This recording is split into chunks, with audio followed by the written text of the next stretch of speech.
betreten Feuertrunken, himmlische dein Heiligtum. Deine Zauber binden wieder, was die Mode streng geteilt. Alle Menschen werden Brüder, wo dein sanfter Flügel weilt. Deine Zauber binden wieder, was die Mode streng geteilt. Alle Menschen werden Brüder, wo dein sanfter Flügel weilt.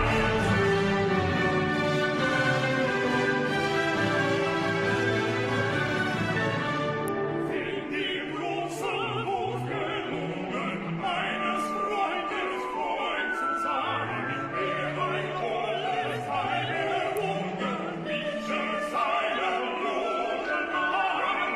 Wer auf nur eine Seele sein wird, auf den Wegen Lust, wo willst die stehlen meinen sich aus diesem Mund.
Betreten Feuertrunken, himmlische dein Heiligtum.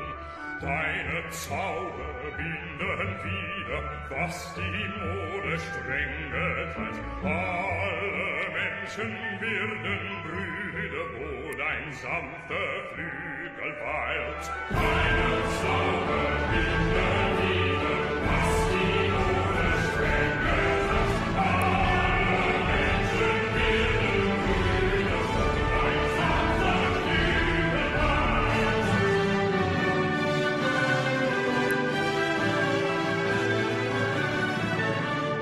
In die große Wut gelungen, eines Freundes Freund zu sein, wer ein volles Heil errungen, bietet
Friends, sock puppets, sociopaths, welcome to another exciting episode of Stream of Consciousness. I'm your host, John McGowan, on Australia's most watched political live stream.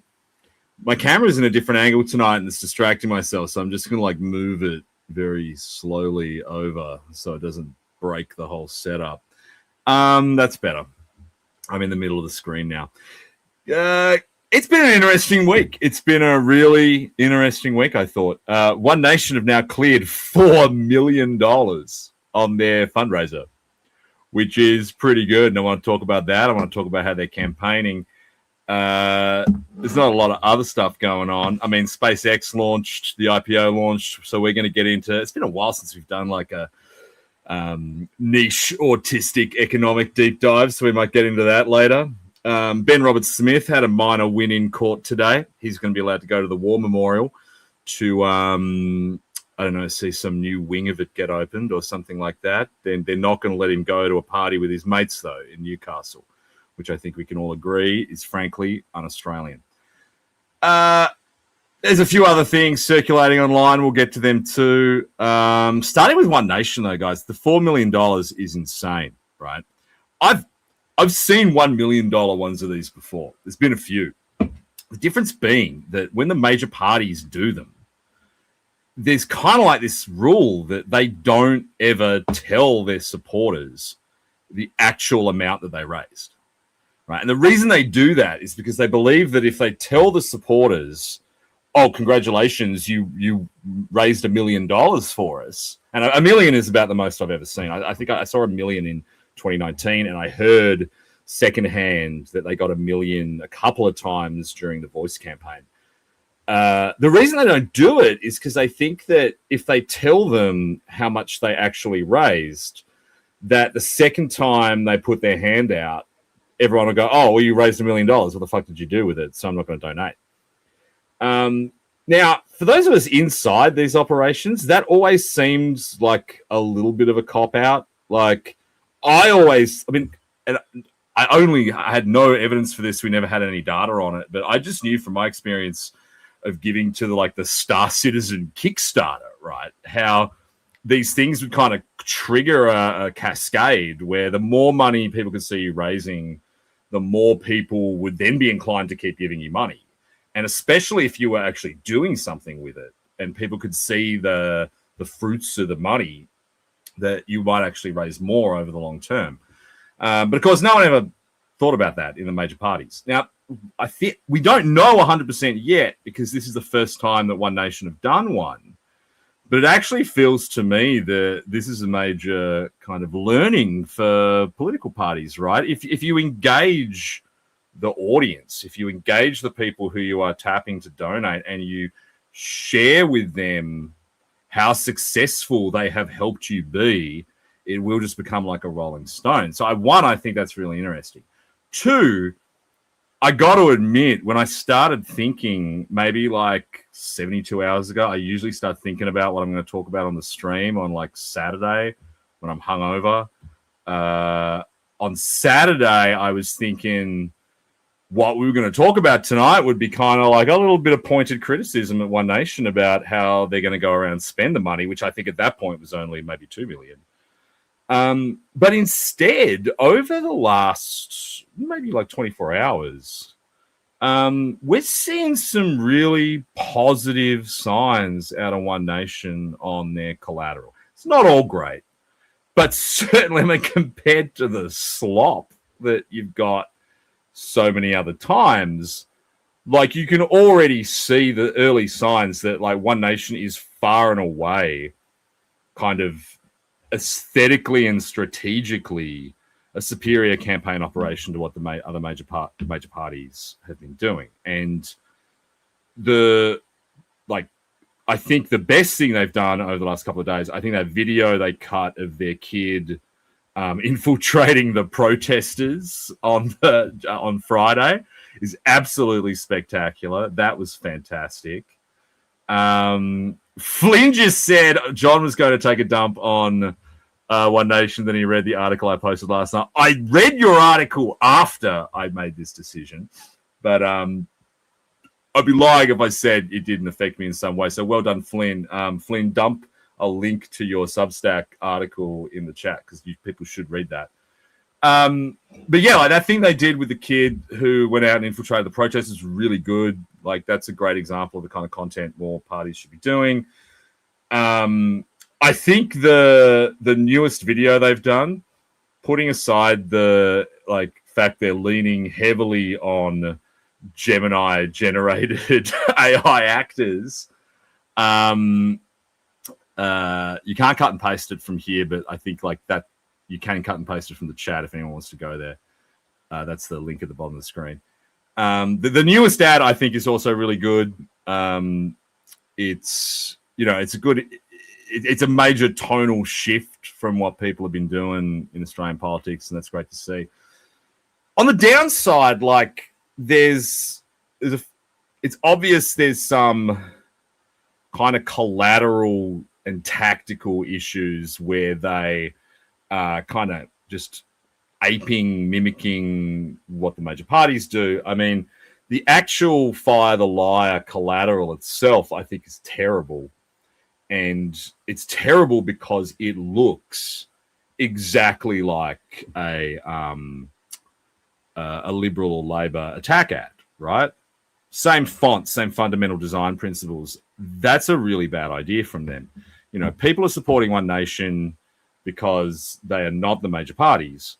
So if you make your collateral look like major party collateral, I think that's going to have a negative effect on your best supporters. So I think they need to revisit that design choice. The actual Fire the Liar ad itself, the 30-second spot, again, I think is an issue because it's borrowing from those design principles that the major parties have.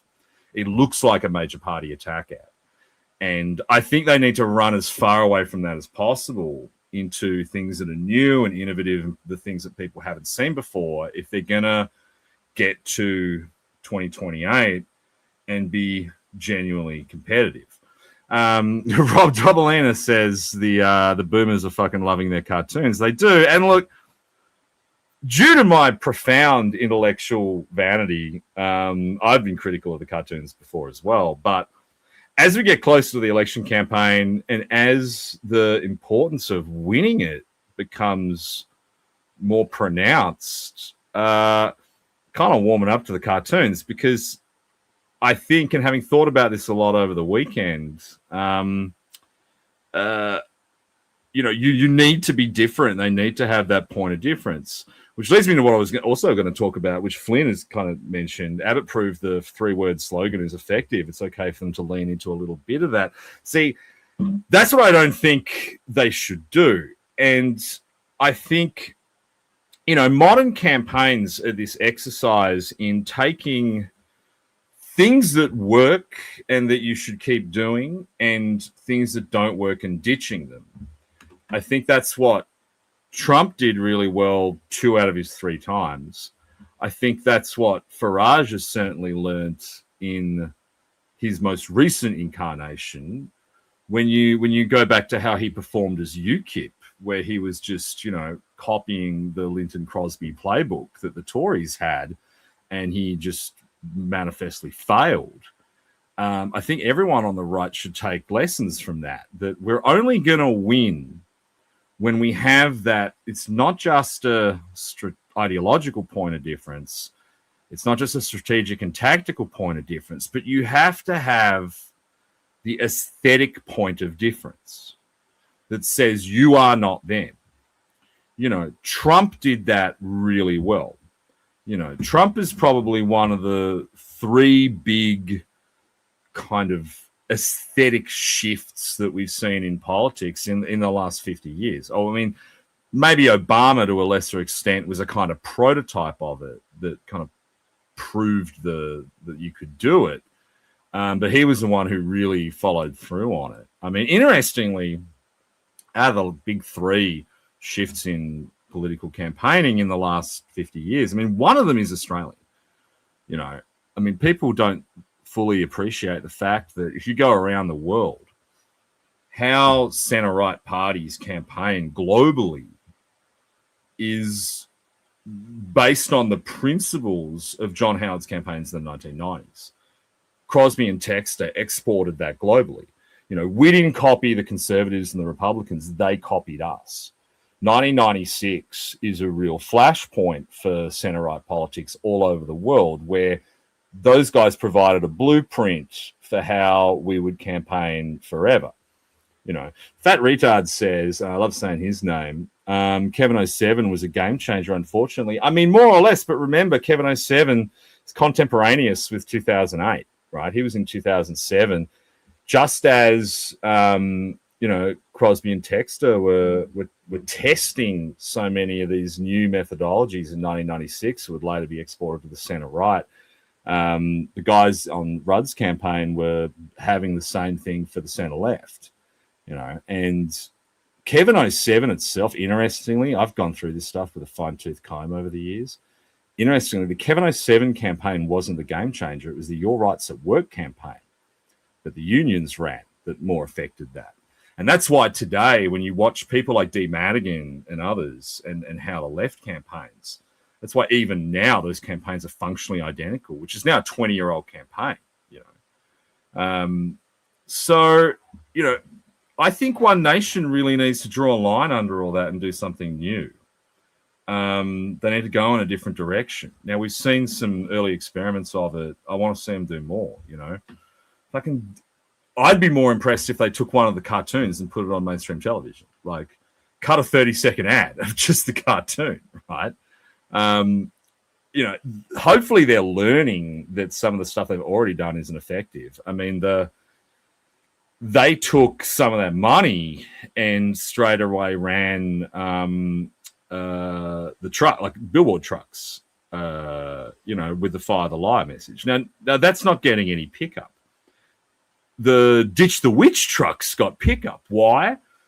Because it was controversial. It was funded by a brothel owner. There was, takes about, is it misogynistic or not? Like, I mean, one of the dirty little secrets of professional campaigning is that, like, outdoor advertising is bullshit, right? The only people who will tell you it's not bullshit are people who own outdoor advertising companies. It's fucking pointless. The only time it works is when you do something like drive around in a truck with a controversial slogan, right? The billboards don't work. I mean, rolling LED ads in the major cities don't work. We've known this for years. One of the only reasons they used to do it was for brand equity.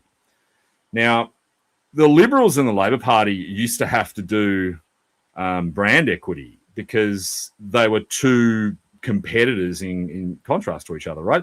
Pepsi and Coca-Cola advertised not so much to sell Pepsi and Coca-Cola, but to out-brand recognize each other. And so in a two-party system, a lot of the dumber advertising collateral is based on that principle of brand equity. But if you're from outside that, if you're a interloper like One Nation is, you really don't need to do that. And other minor parties over the years have been smart enough to know that, because a lot of minor parties actually have good ad people working for them.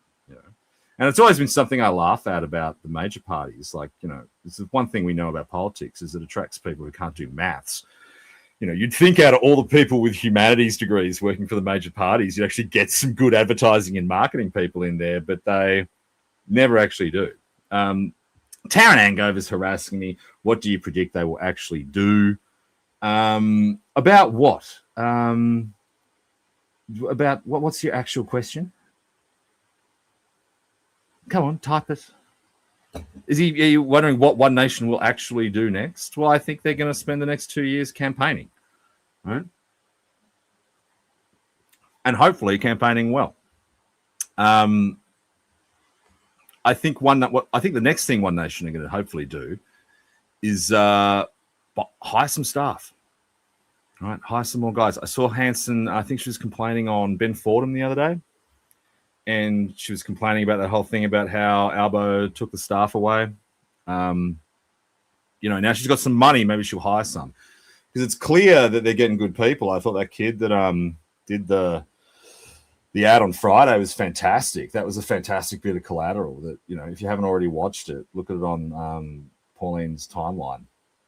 That kind of stuff, fun but kind of, confrontational content is how they're going to win.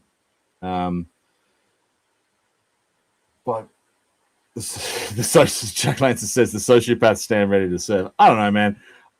I'd prefer it if you guys got real jobs. Like, I don't know if we all want to be working in politics. I certainly don't. But Taryn wasn't even harassing me. I'm going to take that off though because you got a slur in there. Guys, we've been doing great numbers lately. I don't want to get banned. So long and short of it is, I think One Nation's performance over the weekend, performance since they started raising the money has been really good. There's a few things I'd like to see him improve, but I think by and large, we should all be optimistic. I want to be optimistic for once, Sick of going on Twitter and it's just grommets being depressed, going, oh no, they're not saying we're going to open concentration camps. Like, come on, guys. This is the best that any right-wing politician has done in this country in my life, right? I mean, 2013, Tony Abbott, one of the proudest elections I ever worked on, right? I mean, at the end of the day, Tony spent a year leading into it trying to pretend that he was a progressive and doing things like the maternity leave policy and, talking up Indigenous land rights and things like that. Look, he's a right-wing guy, but he wasn't a right-wing prime minister when he ran. This is the first time we've seen right-wing politicians performing at this level, I mean, in my lifetime. Certainly in many lifetimes for a lot of you. I mean, this is the most a right-wing party has been polling in this country probably since the Cold War. So I think everyone needs to calm the fuck down, and no matter like where on the ideological spectrum you are, through to, esoteric neo-reactionaries through to uniform wearers, you all need to calm the fuck down and just enjoy it, right? Because it might not ever happen again. In the background of this, whole swathes of the Australian elite are starting to learn what the future of right-wing campaigning is going to look like. And they're going to figure out how to stop it. They're the velociraptors opening doors. The moment in time where we're outmaneuvering them is very small. You saw that in Trump Part 1, right? Trump has a good 12 months before they figure him out. And then the world has a bad 5 years. So we have this very small window to actually, enjoy it, support it, constructively critique it. I think there's a lot of guys online who are indulging in this kind of purity spiral where because, she's not, being overtly racist enough, you just can't get behind it. Well, what did you think was going to happen? There's 26 million people in the country. You need at least 5 million of them to hold government in some form or another. Did you ever really think you get like fucking 10 likes on your effort posts were gonna define the future of Australian right-wing politics? God no, right?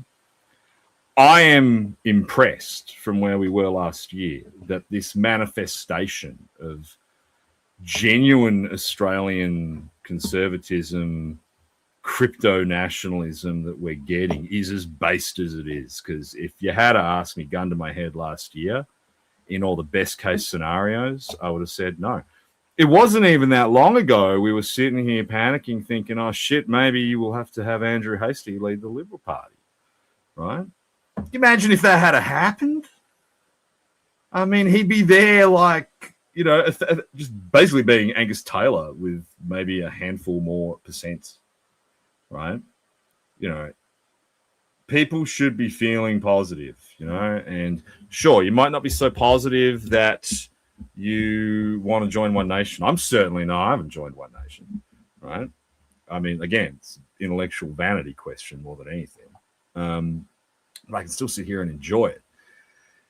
I'm not going to, just drag them down for the sake of it. That's not to say if they don't do anything stupid, I won't be the first to point it out. But, I'm just genuinely impressed. So, especially in like, I think it's really just been like the last 2 weeks, like since they, like, it's official, like they're on 29 to 31%. That in the last 2 weeks, they just haven't massively fucked up. And, you know, the media have, you know, tried and just manifestly failed. You know, Amanda Mead, I think the Guardian's media reporter, did that funny post today where she was crying about how, you know, no one under 25 watches TV or listens to the radio anymore. Like, we know what's happening out there. You know, I just think it's just going to keep getting better. Everyone should be positive, you know. Tom says positivity is the key. Yeah, guys, just be positive. Like, and, you know, don't just sit there dragging them down for no good reason. It's interesting, though. I don't see the attacks on One Nation really have, from our side of politics at least, having much cachet. MB Duckman says Sarah Game just joined Family First in South Australia. I mean, I think for a lot of people, and like, I really like Sarah Game. I actually thought she was really impressive. But I think it's unfortunate that a lot of people are still going to hold on to their old grievances with them. And, you know, I'd like to see Mark Latham rejoin. I wish everyone could just say, hey, winning is more important than, you know, whatever you think your ideology is, right? And look, I want to be clear about something, though. And one of the things that does really worry me about One Nation is, I mean, win. I mean, actually take government. I am concerned at some of the rhetoric out of One Nation, which is like just about getting rid of the Labor government. Like, I think that's a cop-out, and they seem to be kind of massaging their message a little bit for the benefit of the Liberals. Guys, all the best Liberal voters have already joined you, right? There's no one to impress. I really think they need to walk away from this whole idea that the next campaign is just going to be a plebiscite on getting rid of Albanese. The next campaign should be a plebiscite on making Pauline Hanson Prime Minister. And I think there's a lot of really good reasons to do that. You know, and I actually think, unfortunately, one of the people who doesn't believe in that is Pauline herself. But that's something that needs to be fixed. Taryn has now asked me an actual question instead of just arguing with you all in the chat. Prediction on White Oz High Court outcome. It's 50-50, dude. I think if you were like sensible and had, you know, fully like, we talk to actual legal experts, like they should absolutely win. However, and I think I've said this on the show before, there have been decisions in the early or the mid 2010s that lead me to believe there's a escape valve for the High Court on this around exceptions to the implied freedom of political communication on the public interest. And I don't know if I'm repeating myself, but the backstory to that was in 2012, Unions New South Wales took the New South Wales government to the High Court over a law prohibiting them from donating to political parties. And they said it breached their implied right to communication, implied right to political communication. They won, and that law was struck out, which is why unions still donate millions to this day. Before that law was passed, there was another law in New South Wales banning property developers from donating to political parties. A property developer called Jeff McCloy, who had been found to be corrupt by the ICAC for making political donations, he took the New South Wales government to the High Court and effectively ran the exact same argument and said that it was a breach of the implied right of political communication of property developers that law existed. The High Court did not find in his favour. The High Court threw that out and said that whilst there is an implied right to political communication, they could say that some restrictions on the implied rights were in the public interest. And now, I don't pay much attention to the High Court. I don't have to anymore. But just based on what little I know of the makeup for it, I strongly suspect that at least two of those judges are going to use that and say, yes, whilst there is an implied right to freedom of political communication, there is a limitation where doing so would not be in the broader public interest. And I think they're going to cite it here. Now, will it be enough to win it? I don't know. I'm not a lawyer, but that's why I say I think it's 50-50 whether they would win. I think they should win. I think every Australian doesn't just have an implied right to political communication. We should all have an explicit right. And I think specifically in the case of registering political parties whose ideologies may be, bad, that we not only have that implied right, we also have statutes protecting it. And importantly, we also have a 1951 referendum affirming it. And so I think there's enough there to say you could start the dumbest political party imaginable. Like I could start the Reduce Australia's Population to 1 million through releasing a genetically engineered virus party. And like I should be allowed to do that. But what's the High Court going to do? We will soon find out. Well, actually, no, we won't soon find out. I think it's not till November, isn't it? Iron Deficiency Anima says, anything on the Vivid insurrection, the Battle of Circular Quay? Is that where the March for Australia guys put up a projection of something about remigration? I saw that. Yeah, I don't know. I don't think it really qualifies as a battle. I don't know if it's going to go into the Australian War Memorial. Rawbags asks, I want to hear John's take on the Michael Nelson stunt. Is he the kid who got arrested on Friday at the One Nation thing? I don't think it qualifies as a stunt. I think it looks like he got in there. I saw a photo of him in front of a One Nation standee. I don't know. Look, we're going to see more of this stuff. There's elements of the Australian right who,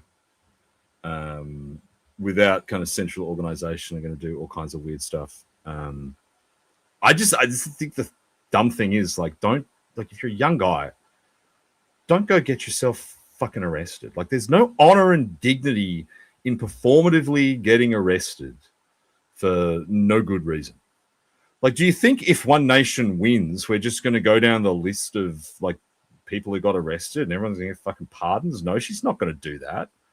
Like, you're just ruining your life, right? I just think it's dumb, right? There's better ways to campaign. So, yeah. No position, no authority says we need explicit, hard-coded rights, full stop. I mean, the thing is in Australia, like, we do have the facility for that. We have statutes, we have the Constitution itself, and between all of it, you can hard-code some rights in there, The thing is, no one has ever bothered to do it. Hopefully, eventually they do. Yeah. So I never know how to pronounce his name, but Sidrun sounds kind of, I don't know where that name's from. Thoughts on MFA Patriot Day, August 31. Look, I've had my differences with the March for Australia guys.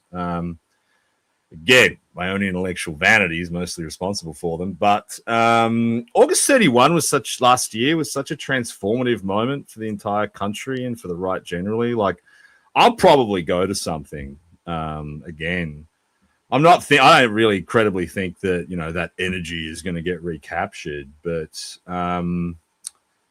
just out of, nostalgia more than anything. So I don't know. I don't even really know what they're planning to do. I hope it's something cool. Buyback Capital says Victoria has a Bill of Rights, which are hilariously tortured and are disregarded at will. Yeah, I mean, and now Victoria also has like a treaty that no one else signed up to. I mean, Victoria is probably one of the worst examples of that. I don't think Australia needs a Bill of Rights. I think the Constitution itself provides people with enough broad protections. I think, since most of the enforcement of speech in particular, which is the thing we all worry most about, occurs at a state level, I think the states should provide that kind of guarantee around freedom of speech. I think that's the place where it best belongs. I don't think it really works at a federal level.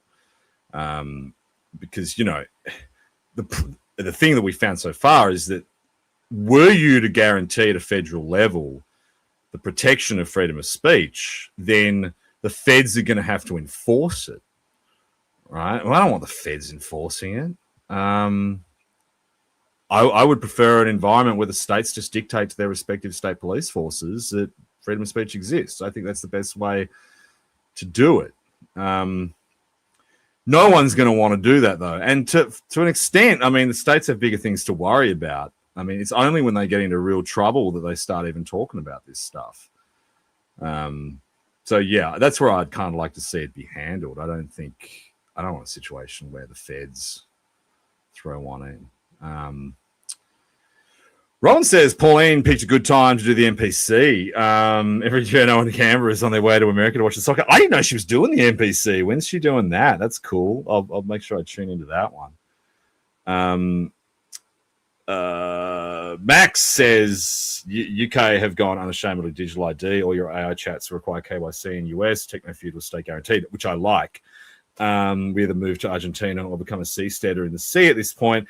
That reminds me, one of the most interesting things that's happened in the last 48 hours is, of course, the UK has said they're going to do the under 16 social media ban because it's working so well here. Yeah, there's still heaps of... Again, apparently I don't know if this is like fake news that I just saw on Boomer right-wing Twitter, but apparently they're also doing the blue sky exemption. I don't know if that's right, though. It was a great post from Bovril from the UK today that said that if they really want kids to start socializing again, they should just lower the drinking age to 14. I thought that was funny. Yeah, let's see how well Keir Starmer's social media ban works out. I'm not optimistic. Fat Retard says Drew Pavley needs to send Elon Musk the Fon cartoons and orange peel him. Big Drew Pavley news today. He got a job with Karl Stefanovic. So well done, Drew. Just days after those mongs from the Curtin Institute podcast were sledging him for not having a job. Well, now he's got a job. I wondered to what extent that actually affected Karl's decision to hire him. What else we got going on, guys? I'm going to talk about SpaceX later, but so it's tomorrow. Someone just said, Ben just said it's tomorrow that we're doing Pauline at the NPC. That's going to be cool. Enoch says Tasmanian Free State Project. Dude, Tasmania's going crazy right now. We just lost our second minister in as many weeks over just a really stupid they're not even misleading Parliament, just like a really confused episode where the government kind of fucked something up at the beginning and now all these guys are losing their jobs. It's nothing. It was Madeleine Ogilvie and then Jane Howlett, two ministers, have both been getting dispensations from the Attorney General to have lawyers act for them in court cases, which, look, it's like an open secret down here that they're related to integrity matters. This is not a big deal at all in any other jurisdiction. I mean, in New South Wales, I knew guys who were racking up like $1 million a year in legal fees for integrity matters. Like the AG's rate there was like $1,800 a day.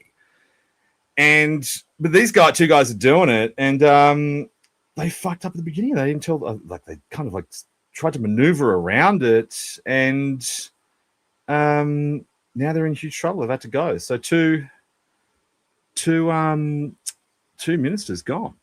Kurt, who is from Tasmania, by the way, says, you like AI KYC. Why? Well, dude, we've all already got it if you're using it in any seriousness, because my monthly AI bill at this point is like more than $300. So they got my fucking credit card details, right? And given the price of AI, given its amount of energy it's using, when we ask how we're going to regulate it in any meaningful way and stop people from doing bad things with it, isn't the best way to simply make you pay for it?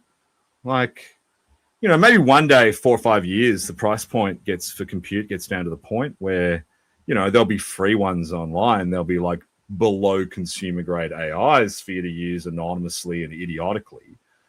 But in the meantime, while this technology grows, I think it's smart to say, if you want to use it for high level applications, if you want to make a photorealistic video of people or whatever, chuck your credit card in there, right? I don't think that's a big ask. It's I think that's how most of society functions now, isn't it? When you purchase something, people tend to know who you are. And especially when we've talked about things on the show before, like remittance taxes and how we're going to solve all these problems that our country has. Like, I don't think know your customer is a big deal. I know, like, sovereign citizens get weird about it and whatever, but I really don't have a problem with it. And I think, particularly for high level AI applications, that kind of, that very like baseline threshold for using it is acceptable. I don't think it's a technology. It's somewhere between like a car and a gun, like, I mean, you have to have a driver's license to have a car, but like, maybe you could buy a car in cash, and if you have a gun, it has to be registered. I think an AI kind of exists between a car and a gun in terms of how much, identification you should have to provide before you can use it. Dry humping, Zoe Cabina's roided up calves grope up. Well, I think I said in a previous episode, these guys can't be called groipers because their numbers aren't high enough. They're grommets to me. He says, why aren't you letting me on? Is that an Eshe thing? I don't even want to try and pronounce it. Is it like I don't know how to fucking say that. But yeah, that's the reason I'm not having you on, dudes, because I actually checked today when you added me, and I checked your engagement figures. It's not good, man. Right. When you guys can get up there, I'll have one of you on. But it's not this week, certainly. Flynn says the Blue Sky exemption has been confirmed. Yeah. I mean, it's like the ABC thing. Dude, I used Blue Sky for about 30 minutes earlier today. I was looking for something. Actually, I was trying to find a Lucy Hamilton post so I could say something funny about it on X. And it's crazy because like within 5 minutes of searching something, you'll see someone with a trans flag talking about some degeneracy that would get you banned from X. I can't believe this is the website that they want kids to use. We got some well done to Drew Pavlus. Maybe Carl is lurking in the chat. I don't know, maybe. I doubt it, though. Bully Bullpit says, what happens if Tas Labor decides on coalition with the Greens? Well, it's a good question. They would be able to go down to the governor and become the government. But I'm not sure whether or not they'll actually do that. I mean, it's been long-standing Labor Party policy in Tasmania to explicitly not do that. And I'm not sure the extent to which their kind of recent, come back to Jesus moment with the federal party will affect that. So, yeah, I don't know. Who else we got going on in the chat? Dry humping Zoe Cabina. Yeah, he says it's because I called you Porco. No, it's just because you don't do very good numbers.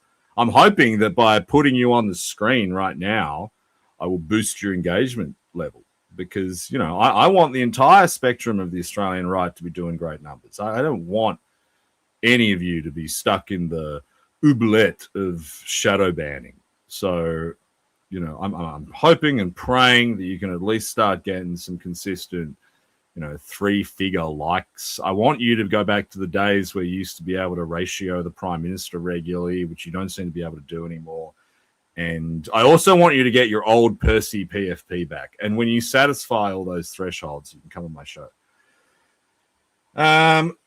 Ironbark Alpha says something I'm genuinely interested in. What about Firmus's second data center in Tassie, yet to build the first one? Yeah, and also a weird reference. I think it was in the media on the weekend that their initial 104 megawatt hour deal has now gone up to something like 400 megawatt hours. That's super interesting. There's a bit of misinformation about it, and this is, I know, the last few weeks we've tried to be sensible and I've tried to be engaging and stuff, but this week, fuck it, we're doing esoteric economic nonsense and stuff only me and like 3 other people care about. So we'll start with Firmus. I need a context capybara for it. For those of you who don't know, Firmus is one of Australia's biggest and fastest growing AI companies. They're superficially really interesting. They claim to have a kind of water-cooled cooling solution for data centers, which has been criticized in some quarters as being a little bit like the Theranos tech, if you're familiar with that episode. But they've raised $7.7 billion. That was the last time I checked. It's probably up to more now.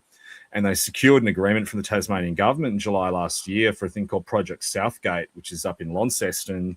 Initially 30 megawatt hours for a data center going up to 104. It's kind of a big deal because the energy situation in Tasmania is really interesting. We're 100% renewable. We actually have a pretty good energy surplus. I mean, at any given time, Tasmanians are using about 1,400 megawatt hours. Now that things like Bell Bay and some of the aluminium production and things have shut down, we're sitting there with like a 300 gigawatt hour surplus. The limiting factor is transmission infrastructure and transformers and things like that. So all of that needs to be provided by the government or in cooperation with the government. And so Firmus got this deal, and it was the way it was kind of phrased in the election campaign in July was that it would be an AI hub. Like it was like the government was like opening the doors to an AI marketplace. Like everyone could go there. It would be like an AI data center Medina. But that's not what it was. Firmus is the only client of it, also the only vendor. And now we find out they've got approval for a second one. Up to 400 megawatt hours. Now, I was pretty bullish on the first one. I thought, yeah, we've got the headroom. They actually have relationships with the actual energy infrastructure providers. 104 megawatts seemed okay, but yeah, now it's 400. I don't know, man. There's something sketchy going on there. It'll be very interesting to see what happens there.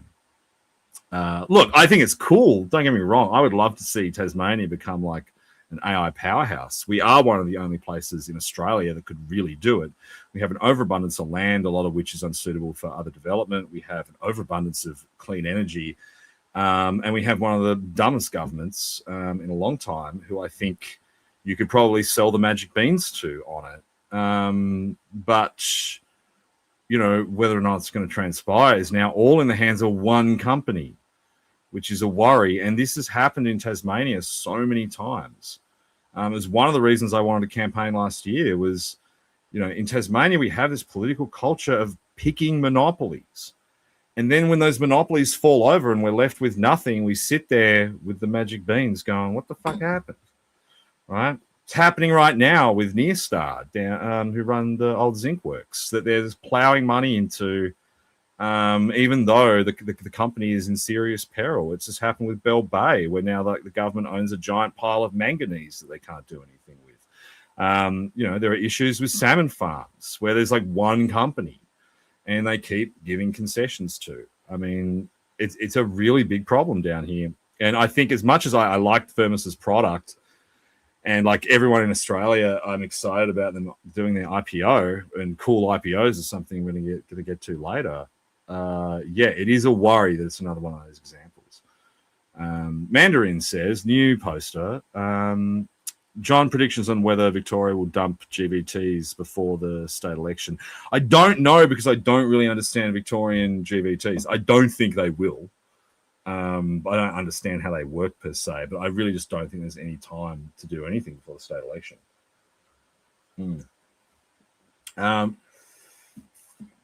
Maxon98 says KYC becomes weaponized against political opponents is the problem. Socialists love that playbook. Dude, when we win, we'll weaponize it against the socialists to make you feel better. Right? Conquer the World says, laughing my ass off grommets. I just realized I've been spelling grommets wrong for a while. Bully Bullpit says, can a hardcore McGowan simp be allowed on? I don't think there are any hardcore McGowan simps. I don't think anyone actually simps for me, unfortunately. Who else we got? Skulls Post 3, Lucy Hamilton was epic. Lucy Hamilton's blocked me now, so I can't see a lot of her stuff, unfortunately. Bully Bullpit says, weird because Taz Greens are the most moderate. I tell you what, I don't think they're the most moderate, but God, the Taz Greens down here are effective. Like, seeing them in Question Time, I was watching Question Time today, and like they are very good at what they do. You do have to give them respect down here. Like, they're not like the mainland guys who are just kind of spurgs. Like, these guys are very professional down here. Who else we got? Steely Danenjoy, who must be one of my simps, says, I love esoteric rants, second only to anime rants. Thanks, man. We might get to an anime rant later.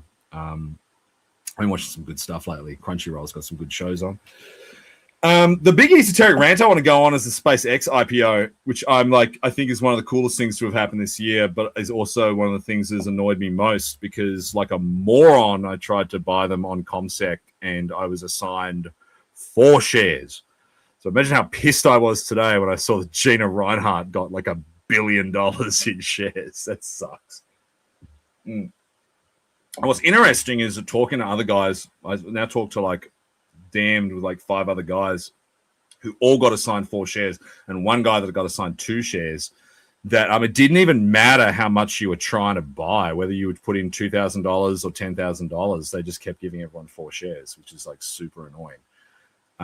Hopefully 4 shares will be enough for reserve my ranch on Mars when the time comes.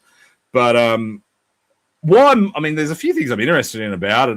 The technicalities of it are fascinating. I got to admit, I only read the S1 after I got the shares. So I actually read the S1 today, and which has got some really interesting stuff in it, which no one's bothered reporting. I guess maybe there's a culture in like business reporting in the US, so don't just kind of ignore those S1 filings. But, he's saying like, the TAM on the IPO is like $21 trillion. And the fascinating thing about it is the word Mars only appears like half a dozen. Yeah, Enoch actually just said I was wrong. The TAM is 27 trillion. Yeah.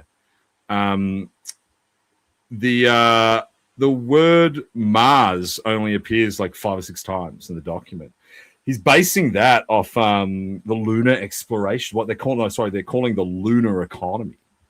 So this isn't even about getting SpaceX rockets to land on Mars. This isn't about the colony on Mars. This is saying that like the current time frame that NASA has contracted SpaceX for, and the future of like a lunar colony is potentially worth $27 trillion, right? Like 85% of the TAM is AI, but like that's everyone's, right? Like, if you were going to IPO like Anthropic today, it'd be about that. That's how much AI is worth.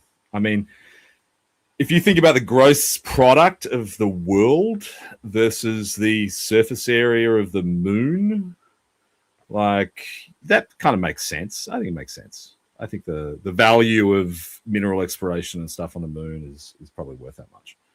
And then as a jumping off point to Mars or whatever, look, I just think that the kind of ideological politics around it are fascinating because you can really see who has a kind of fully formed kind of ideology from outside of politics and who doesn't, based on how you react to this stuff, right? Like the world's first trillionaire wants to go to space. Like the world's first trillionaire, and if you look at things like the if you look at those like early Piketty papers on Gini coefficients and stuff, and how the Lorenz curve is going to go up exponentially forever. Like there was always going to be a first trillionaire. It was baked into capitalism at the start that one day there would be a trillionaire, right? So the fact that humanity's first trillionaire is a guy who wants to create a colony on Mars as his ambition, like, isn't that just an incredibly good thing? Like, for fuck's sake, there's alternatives where it could have been Gina Reinhardt, guys. Like, it could have been Gina, could have been the first trillionaire. If it wasn't for those pesky Labor and Greens politicians, who knows? She just would have kept mining and she could have made $1 trillion. Like Steely Dan Enjoyer just said, it's better than some investment banker. It's better than some, Bilderberger Bank of International Settlements guy, right? It's better than some, random telecom, CEO. Like it's a good thing. It's like a fundamentally good thing that this company with that attitude and that kind of passion for innovation is the company where you got the first trillionaire, and it's exciting. And this is why the stock keeps going up. It is an exciting concept, right? He has, I mean, I Googled this today. I went and like started looking at it because I was curious about it. Like if you go back to the 1960s and you go back to the space race, like go back and look at how much that cost and the appropriations in the budget for it. I mean, it was all tied up in national security and defense in the beginning. And, you know, there's no one now spending that money to do it. The United States government is not spending money on getting us off the planet, right? The Russian government, the Chinese governments, all the countries with major space programs, they are not spending the money to do it. Elon Musk is spending the money to do it. Elon Musk is raising the money to do it. He has now raised more money to get to the moon than the Americans spent getting to the moon in the 1960s. That's spectacular, you know. I mean, and the more money he raises, I think the more the market is going to look at it and go, fuck, we could actually do this, you know. I just think it's an incredible thing and you should be positive about it, right? People should be positive. Sebastian just said, I remember when Reddit used to worship him as the second Messiah. Yeah, right. It's crazy how just a tiny shift in a guy's personal politics can just decimate his, like, how the left views him, you know. I wouldn't even mind if Elon Musk was a leftist, right? I wouldn't even mind if Elon Musk was sitting there like waving rainbow flags and whatever. I mean, obviously now we know what happened to his kid. Like that's not going to happen, but I wouldn't even mind, right? I wouldn't even mind if he was even more libertarian than he is, knowing how I think about libertarians. Like the politics doesn't matter. Getting off the fucking planet matters. And the fact that these people can't see it, I just think it's the most depressing thing in the world. You know, what could bring people more hope and give you more, you know, faith in humanity than the possibility of us colonizing another planet? More than one other planet. Well, a planet and a planetoid, right? What could be better than that? So I'm happy about the kind of reaction to the IPO. I don't think it's going to hold at its current value. I think I do think it'll take a dip. Because I think, you know, particularly from the people I talk to, they say like, I was talking to one guy today who's a good stockbroker, and he said, not everyone thinks like you. Like no one's buying, not the majority of people are not buying these shares because they want to go to space and they like watch too much Gene Roddenberry content as kids. Like he said, most people are speculating. And so I think there's going to be a period where you kind of have like a dip as the speculators might get out. Certainly not going to have that in Australia because no one wants to pay their 30% CGT. But yeah, I think you know eventually it'll come back up. Bully Bullpit just said favorite Star Trek. Oh, dude, it's Deep Space Nine. That's the favorite. That's the best one. I don't think it's even an argument that that's the best one. If Ben's in the chat, him and I have argued about this before, but I think that's absolutely the best one. Green Goblin's here. He said he was late. Welcome, dude. What else we got? Frank says curing all diseases is a better aim. Well, when you look at the human population, I'm not sure that's necessarily true, dude. Hey, I don't want this to be taken as like any kind of criticism or anything, but it's just like a little observation about Australian public life I've made in the last couple of weeks.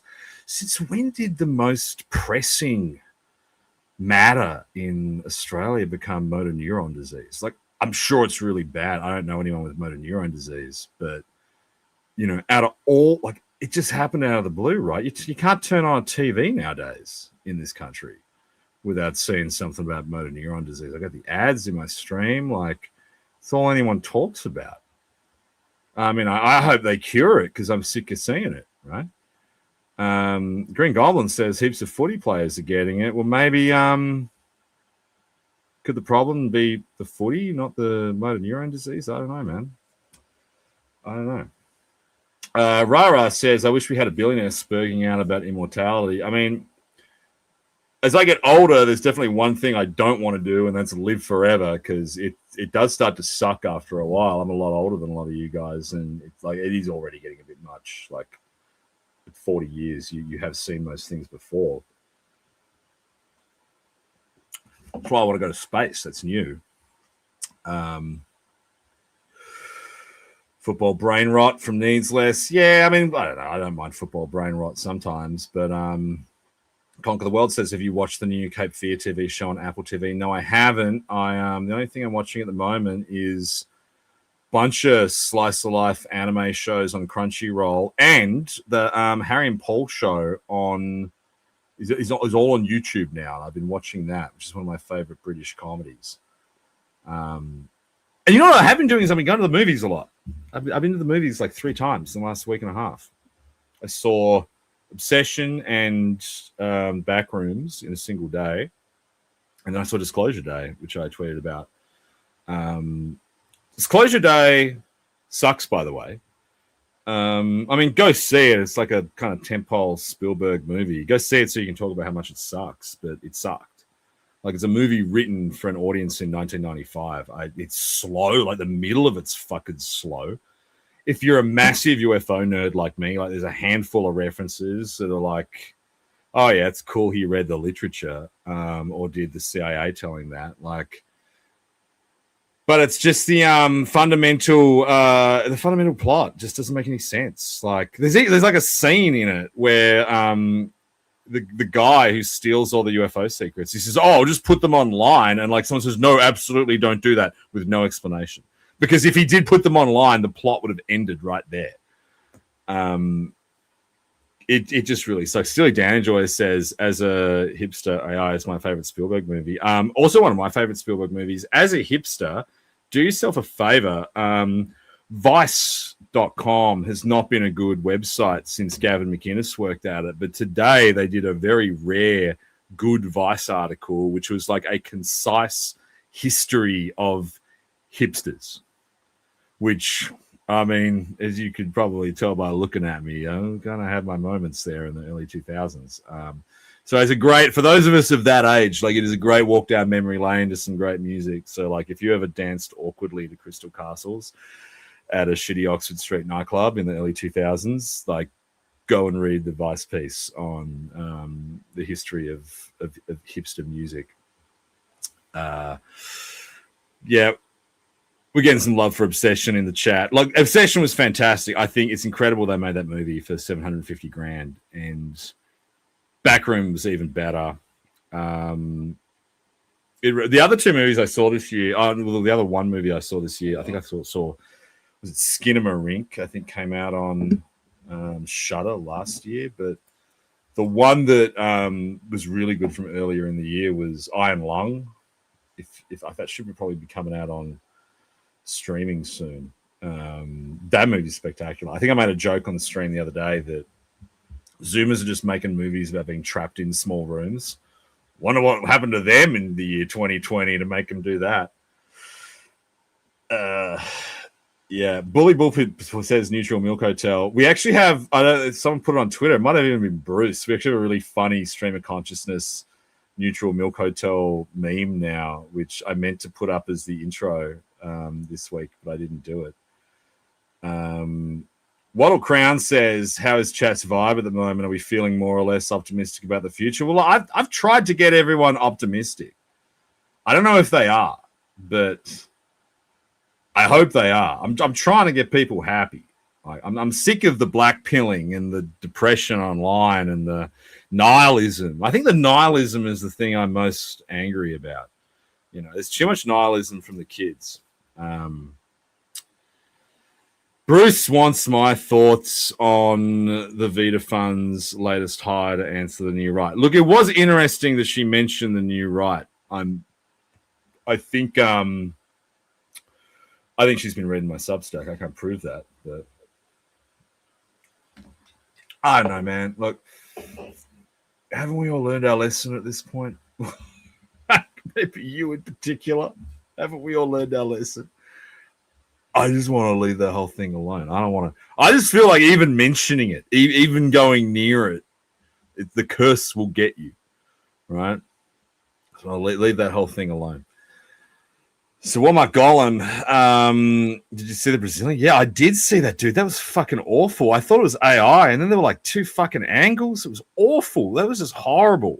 Like, Man, I was one of those guys, I remember like watching ISIS beheading videos and stuff when they came out. But I tell you what, as I get older, like my tolerance for that stuff is just going through the floor. Like I will now like regularly watch videos in my stream, and I'm like in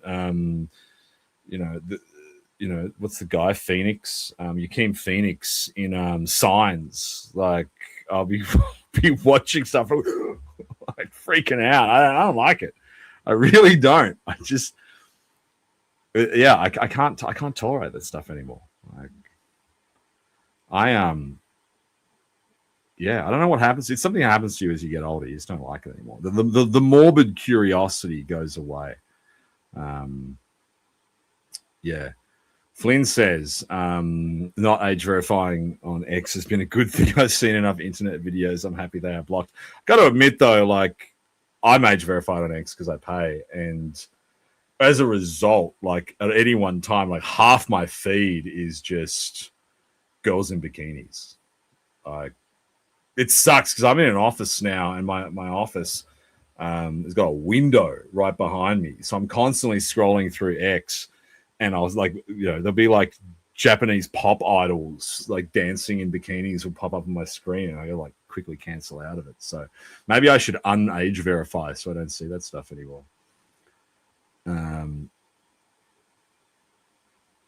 Conquer the World says, we all know Victoria's cooked, but I'm so pumped for the state election. It's going to be chaotic but beautiful. A long time coming. Look, it looks bad. It looks real bad for Labor. Hey, like I really didn't think it was going to go this far south for them. I think the most interesting thing is going to be outside of the metropolitan areas. Will the Libs hold steady above One Nation? Because it could be a very interesting lower house. Now, we might have Skull on later. I think Skull might come on to talk about his latest Skull taking. He can discuss that Vita thing with Brittany Higgins because I don't want to. TBAU has got the latest YouGov poll on Sky News. One Nation slid to 28, Labor's 26, Coalition 21. That's a weird That's a weird poll, actually. I don't know what that means. I'll have a look at that later. But yeah, it's not surprising that YouGov have got a little bit of fluctuation in the One Nation vote. I wonder why they've slid one and Coalition have taken it off them. That seems surprising to me. Zoom says soccer should become our national sport so our Chads get less CTE. The soccer was good on Sunday, but I was surprised. And again, I mean, revisiting my message around relentless positivity, it's been crazy to see like the takes from the right on the soccer. Like, I mean, Jesus, man, can't everyone just enjoy something for once without making it about politics? And now we've got these unhinged conspiracy theories from the tuck shop nationalists that Labor was somehow, manipulating the Socceroos to make a point about modern Australia or something. Come on, guys. Like, it's soccer. Actually watching all those Harry and Paul videos on YouTube is a great one. I think it's the first episode of the second season where it's like the British soccer coach goes into the change rooms to give like the uplifting speech, and then he has to deliver it in 5 languages. And this is like from 2008, and they did that bit. I mean, that's soccer, right? That's the whole point of it. It's like an international game. I mean, it was traditionally a game for wogs, My grandfather used to be the coach of Olympia Soccer Club, right? Every town has an Olympia and a Juventus Soccer Club. It's always been like that. You shouldn't be surprised that half the team are not from here because half of all the teams aren't from there. The only ethnically homogenous teams in soccer are the Japanese, and I think maybe North Korea playing this time. Like everyone else it's a globalized sport. That's just the reality of it. Doesn't mean that it's not cool when Australia wins, especially because they beat Turkey and everyone hates them. So, again, this is just something everyone should chill the fuck out on and just enjoy for once. Green Goblin says, John, was Obsession good? Was on my watch list. Yeah, it was really good. I really enjoyed it. I mean, on some level, I probably enjoyed it more than the Backrooms. I think I got like halfway through the Backrooms, and as cool as it was, I thought, I kind of know where this is going. But Obsession is just one of those movies where that all they could do was lean on the script because it's all they had. You know, you got these young actors doing like absolutely phenomenal performances. You never heard of any of them. But yeah, they couldn't lean on special effects and a giant budget or anything because it's basically just a bunch of people sitting around living rooms and in restaurants and things.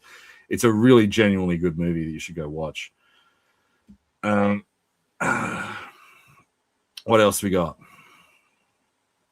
Oh, we got Rennick Waves back. People are talking about Rennick again. Hang on, how many seconds has this been up on the screen? 10? Yeah, that's about 10 more seconds of coverage than Rennick's had in the last 6 months. Yeah, Rob Pax says, Brown man scored goal. Checkmate, chuds. Yeah, I mean, it's kind of like, is that all you got, really? Like, One Nation's sitting on 30%, and this is how you're going to claw it back by celebrating. Like, I mean, Gout was breaking records through the rise of One Nation. It didn't affect anything. I think people are smart enough to know that, you know, those kinds of things are disconnected from politics broadly. What else we got?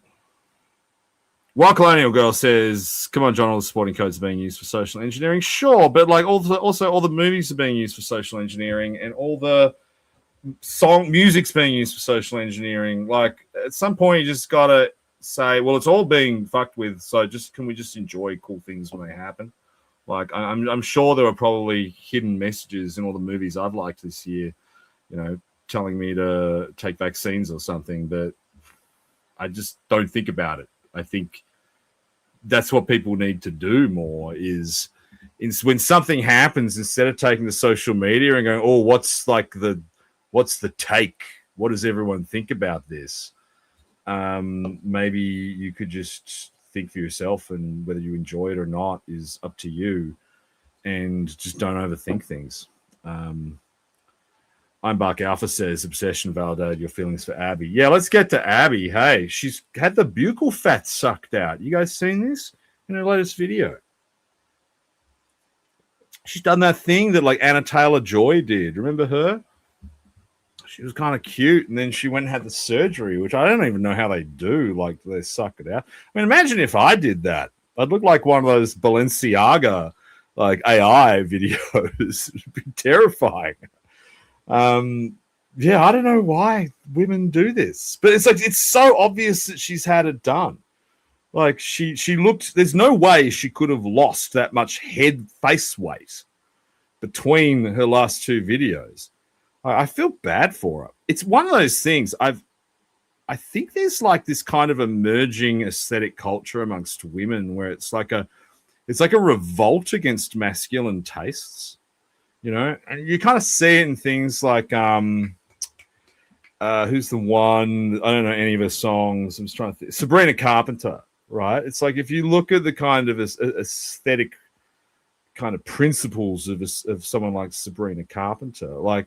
I've seen this posted before online, and it's 100% true. She's like, I mean, theoretically attractive, but to any straight man in the world, are actually not that attractive. It's like she's got the design principles of a drag queen, and there is this thing amongst women where they try to make themselves look like that because it's only signaling to other women, and so it's unsurprising to me that Abby Chatfield would kind of reject kind of things that men find attractive to get all the fat sucked out of her face, so she looks like 28 Days Later zombie, which I think is sad because I thought Abby was really pretty. I mean, guys, what are we going to do if I stop simping for for Abby? Who am I going to simp for next?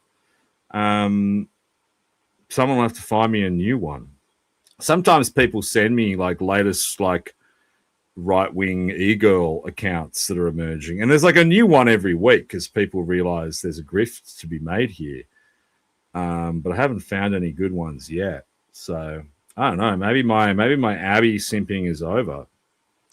I'm worried about that. Hey, actually, Robag says this is a really good point. One Nation to cut cigarette tax. Yeah, announced that shortly before we started the show. Again, like another thing I've been really impressed with One Nation over the weekend and this week is, you know, for those of us who are kind of eyebrow raising about fuck, what are they going to do on policy? By like osmosis, just by posting, they seem to keep stumbling into good policies. Like it'd be cool if they did a policy paper or something, or if they hired like an economist and did something interesting on one of the things we care about. But in the meantime, it just seems like these brain farts she has are really good. And so the latest one is they're going to slash and burn through excise, which I'm extremely happy about. I want to see her come out and say she's going to legalize vapes. Come on, Pauline, when are we legalizing vapes, baby? Come on. They're getting expensive. I paid this one I paid $80 for. It's getting ridiculous.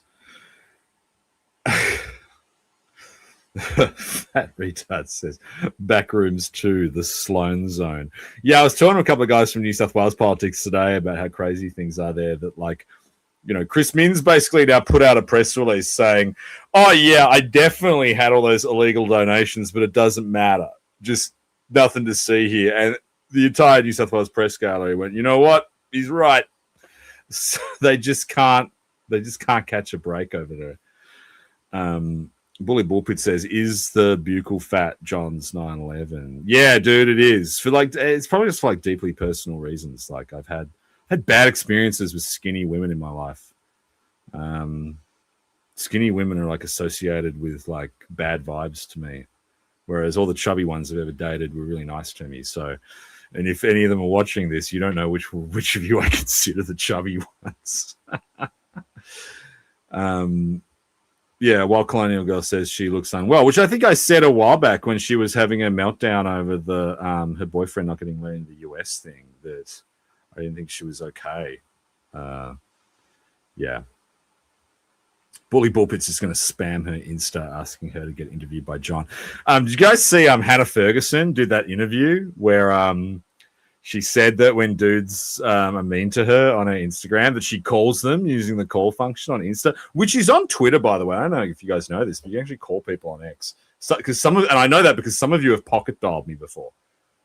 So Hannah Ferguson, apparently, if you're mean to her on Instagram, she will ring you and ask you to say it to her face. But now her feed is just full of guys saying that she doesn't actually call. But she said this in a podcast the other day. Hannah Ferguson's like the less interesting version of Abby Chatfield. Who else we got in the chat? Rob Tomalina says Brittany Venti is a better model of Chatfield. I don't know. Was she? What a Crown says stream of simping. Yeah, we need more simping on the chat. I think it makes everyone's lives better. You should have someone you're simping for. Gives you something to look forward to when they make content or whatever. Needs Less says vaping should get you flogged. Well, yeah, okay, man. Robag says it will end the black market and firebombing. Probably not. They're locked in on it now, and like I don't know how low you could drop the excise to actually make it make that viable. There are even vaping alternatives. Like Philip Morris had that heat not burn product. I don't know if you've ever seen that. It was called IQOS. Yeah, if you're wondering why it didn't take off, it's because Philip Morris called it the IQOS. It's huge in Japan, and it's like a little stick. So it's like a little vape pen that then goes in a cartridge that then you need to load other cartridges into, and then you need to charge it up. So you need like a wall charger, the portable charger, the vape pen, and then a pack of cartridges. So like you need a bum bag just to carry the thing around in. It's only 2 jurisdictions ever really got it. It was I think Japan and New Zealand might have had it for a while, I think. And the cartridges came in actual tobacco flavors, so you could get like Marlboro little pods that went in it, so you'd like suck it and it tasted like a Marlboro. No regulator in the world outside of Japan liked it, so you can't get them anywhere else. But weirdly, they are. If you like, I used to smoke, actual cigarettes, and weirdly, they are really good. I think when I was working at CT, I think we might have had them as a client. So like there were just IQOS sitting around the office all day, and so I would smoke them occasionally. They're really great. Like if you smoke cigarettes, they scratch the itch. They taste like cigarettes. They don't smell like cigarettes, so like you don't have the cigarette smell on your clothes. Actually, a really great product. They just couldn't get them regulated anywhere. So maybe that's something One Nation can fix. If you're listening and you're a Philip Morris executive, give Pauline $1 million. See if you can fix that up. Australia will thank you. I don't know if they can. I don't know if they can donate $1 million. Australia's Rising says $80 for a vape is insane. Well, dude, it's Tasmania, right? It's a captured market. There's only like 2 shops that can get them in. And one of them is near me, and they're charging $80. I could go to a different one where they're $50, but it's too far away. Yeah. LMAO, laughing my ass off, says Abby is a huge improvement on Clem Ford. Well, I mean, I think just her content is better, right? Like Clem Ford's content was always terrible. She wasn't like a content creator. She was like a frustrated wannabe journalist and writer who just was bored and so made content online. She wasn't like making content that for anyone to really consume. It's like all out of frustration or something. But yeah, Abby's like an actual influencer, so that's why her content is better. Yeah, I'm seeing from the chat, I think we all have different definitions of what chubby is. Like I'm talking like a size 8.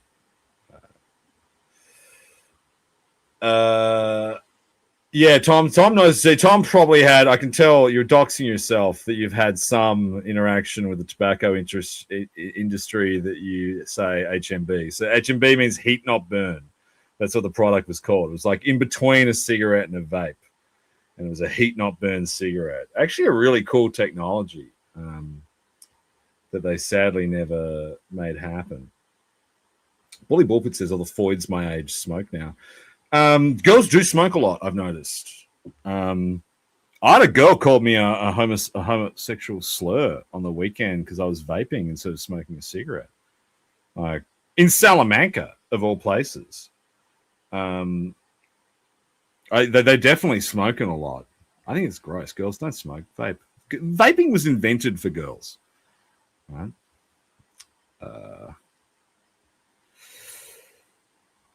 I'm not going to put that up there, actually. No. I mean, I actually don't mind Clementine Ford as an actual writer, though. Like, I think some of her stuff's pretty funny. I might tell a funny Clementine Ford story later. So what my column says, what happened to the Scott Chow collab? Did he blow you off? Actually, I didn't message him in the end. I haven't spoken to him in a couple of weeks. He's I think he put something out today. He said that One Nation was like doing one of his policies or something. So that's cool for him. So what my column says, hookers are quite popular in Russia for women. Yeah, I've heard that. They were in Ukraine when I was there as well. But like one of the cool things I know when I was in Ukraine, which is like 2017, you know how in like Western Sydney you have those like hooker bars, but they like don't serve alcohol. They're like adjacent to kebab shops, and it's just Muslims smoking hookahs and drinking coffee. In Ukraine, they had hookah bars where you could also drink vodka. So you'd have like a bottle of vodka on ice, a little cup, and a hookah. And I thought that's an innovative product. I like that. I don't like the idea of sitting there with all that nicotine and no alcohol. I've never understood why people want that. Wattle Crown says thin girls with BPD smoke, and we love our BPD girls on sock. Yeah, but they also smoke massive amounts of weed, which is a huge problem. Yeah. What do we got here? Alpha Mass says UK is a disaster, of course, but they recently established a new high street organized crime unit to target the dodgy tobacconists, barbers, kebab shops, etc. I've been thinking a lot about this in Australia, and I mean, I don't think the issue is the dodgy tobacco. The thing that the Australian government needs to target them on is this Hawala money transfer thing. So when I was writing that remittance tax policy, I did some research on the actual way that people are illegally getting cash out of the country. And so there's three models. I don't remember the name of the third one, which is in Chinese, but the two, the one through Pakistan and through the Middle East, so Hawala and Hundi. And so what they basically do is you got these tobacconists. The reason there's so many of them is because you go in there with money and you like give cash to the guy, and then he texts another guy at another dodgy tobacconist in another country, and then your family goes in there and they get the money. And so it's like OSCO payments for the third world, essentially. And this is how so many of them they're not paying tax, and how they would eventually dodge the remittance tax regime. This is the thing that needs to be stopped. Like, even if you were to not do remittance taxes, I mean, just cracking down on that in like a massive way would have put enormous downward pressure on economic migration, because these people are so mobile. Like, they're not going to stay in a country where they can't send money home. But other than AUSTRAC, there's been no serious attempt by Australian authorities to really target this stuff. Now, AUSTRAC does, but it's hard, right? I mean, AUSTRAC doesn't have a lot in the way of like physical law enforcement resources. Interesting thing, I'm not going to dox the guy, but actually I posted something about I posted some of that stuff about remittance taxes last week that I think got quite popular. I actually had someone reach out to me who worked in that sector, and who said, like, who gave me the skinny on how all of this stuff happens. And he said, like, you're right, AUSTRAC is like the best law enforcement agency in the country, but the problem is, like, every single person who works there is sitting in a bullpen. They're sitting in an office. You've got all these incredibly smart people who are doing incredible things, protecting our country from organized crime and from money laundering and from terrorism and from human trafficking and shit like that. But they have zero kinetic capabilities. They're reliant on ASIO and AFP and state police for literally everything. And so whilst they, can pick up people at like the level of enforcement where you might send a letter, or where you might get a subordinate regulator to go up to a shop and like slap a sign on it, like, while they can do that kind of stuff and while they can close accounts and stop the illegal money transfers from happening, there's no ability for them really to deliver serious sanctions. And that got me thinking, like, that's something that, if you were one nation, that, like I've said a lot of times about how we're going to fix a country, you just got to like zoom in on those agencies that do a good job, right? AUSTRAC does a really good job. Future Fund does a really good job with our money, right? Support the agencies that are doing good work, gut the agencies that are doing bad work. And so, yeah, giving more money to AUSTRAC and giving them some kind of, physical presence, like guys with fucking, like, I don't know, maybe they need guns. Yeah, fuck it. We'll give them guns. Like, a cool gun, like, I think cops have got Glocks, and I think feds have Heckler and Kochers. Like, we'll find a fun gun to give AUSTRAC, like a 5.7 or something, right? Yeah, they'd give them guns and send them out with badges. That could be fun. Wattle Crown says, John, have you looked into the astrology of Pauline's rise? Her entry was 1996 during Saturn in Aries, Saturn, Neptune. Oh, dude, you have looked into this. 26th of July. Man, that's interesting. Okay, if anyone from One Nation is reading this, I suggest you do another fundraiser on the 26th of July. I think that could mean something. Bully Bulpit says the elites worship Saturn. Yeah, I guess so. Hyperborean Chandala says AUSTRAC SWAT teams. Yeah, that's what we need. AUSTRAC SWAT teams, just like swooping into 7-Elevens and shutting down illegal Hawala operations. Based. That's incredibly based.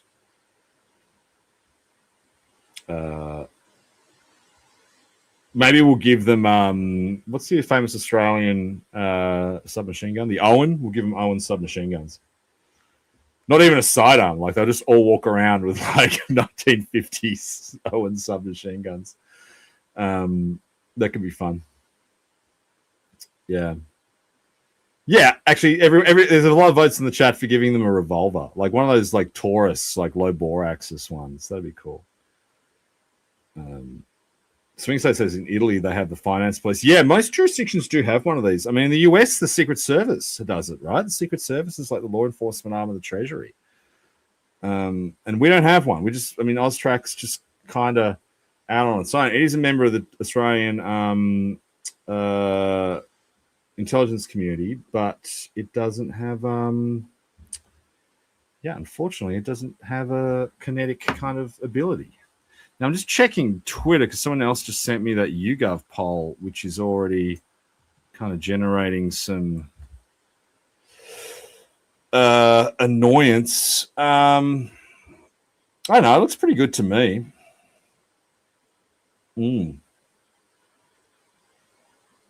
Yeah, I don't know. Look, they just lost 1%. I don't think it's going to be a big deal. D Owen's chambered in 5.56. I think the Owen was chambered in 9mm, actually, originally. What else we got?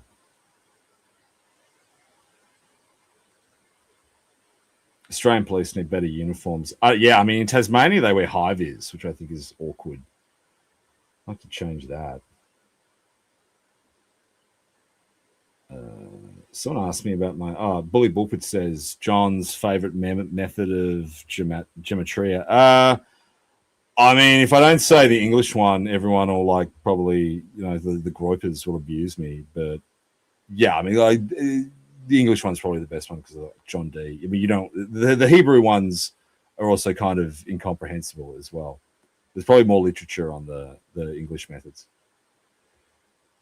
Maybe we should Google it. I thought the Owen was a 45. There was a great HG and Roy bit from back during the lead up to the Olympics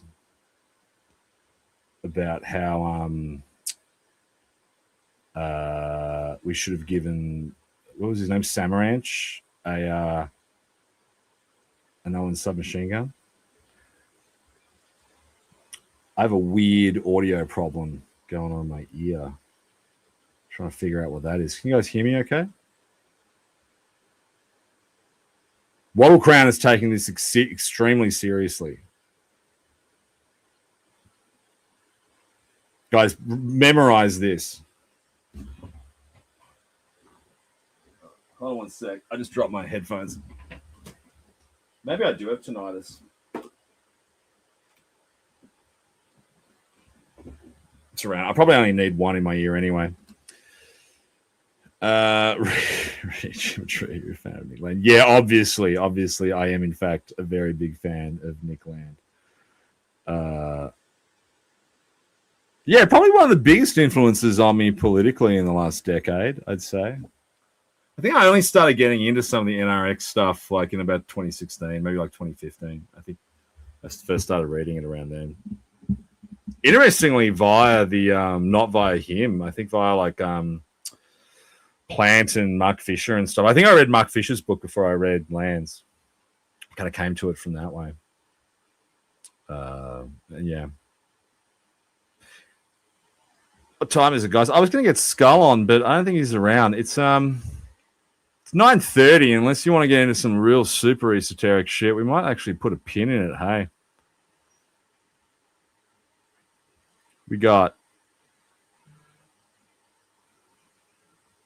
we've now got John Doe is saying, "Oh damn, Neptune into Aries, time to lock in." Yeah, maybe you're right. We should be working. FARQ says we should make working at all ports national security issues where you and your extended family must give up their financial privacy to do the job, track the money from organized crime like that. I mean, it's not a bad idea, right? I mean, especially because a lot of the ports are becoming automated. I had a bit to do with Newcastle Port a few years ago, and like that was always one of the biggest problems with some of their redevelopments was they were intending them to be completely automated. Obviously, the unions hated that, but I think it's the way the world's going to go. Is eventually they will all be automated. So, I think for the meat people who are doing it, yeah, giving up a bit of privacy is probably the right thing to do. And I know it's an unpopular view amongst a lot of our cohort, and you probably like heard me talk about it before on KYC for AI stuff, but I really do believe this. Like, we're at the point where, you know, so much of the reticence around online privacy and around financial privacy has been because the world has been run by people who hate us. You know, as that changes, I think we're going to have to kind of change our opinion on that. You know, we might be, I mean, you know, progressive cultural, if you want to call it cultural Marxism, managerial democracy, globalized homogenization, whatever the fuck you want to call it, which kind of comes to the fore in 2008, has dominated the world for the last almost 20 years. Its hegemony is now coming to an end, and there's nothing to suggest that, you know, more right-leaning politics isn't going to dominate for the next 20 years, right? And beyond that, who knows how long we can keep the party going on for. So I think that the age of saying kind of reflexively that we shouldn't give the state more power because our enemies will use it against us might be coming to an end, and we have to start like seeing things through the prism of a world where we are going to use the state against our enemies. And this idea that we should be magnanimous in victory and not do that is ludicrous, because look at what the regime is doing to you now. Don't for a second think any of them would ever stop and say, these new hate speech laws, maybe we shouldn't use them against our enemies because they'll use them against us. When Pauline Hanson wins, she should use Tony Burke's hate speech laws to arrest every single one of these leftoids on Twitter who has ever made even the most slightly violence-tinged speech.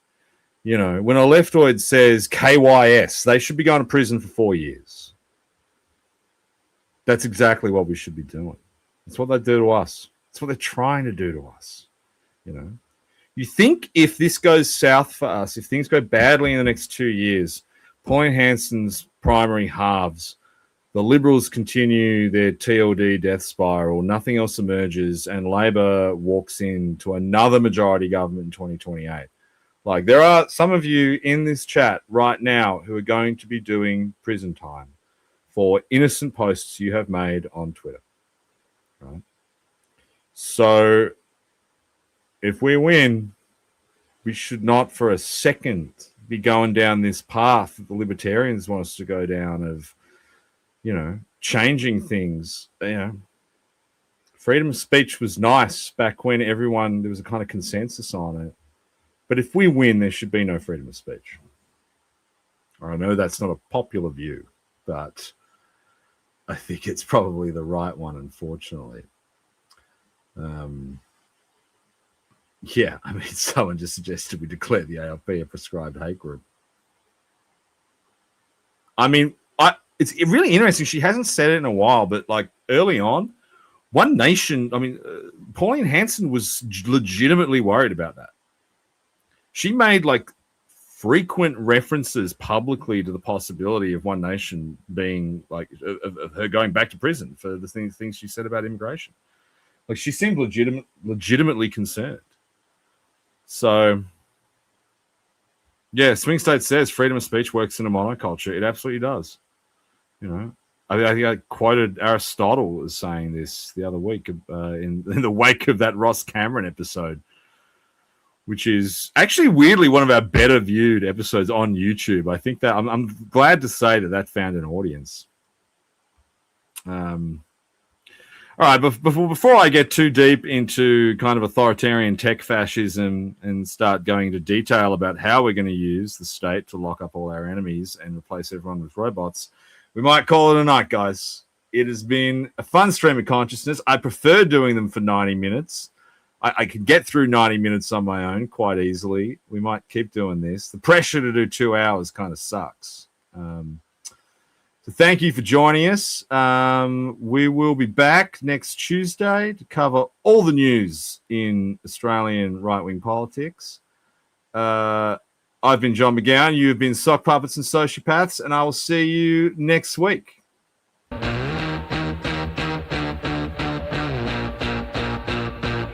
Was it the best you ever had? Was it the worst you never know? I gotta tell you what I think and play it up like it's a joke. Oh, you know, my surprise. Yes, it's like it's up to anything for you. Yes, it's highness.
Oh, I forgot to turn it off again. See you guys.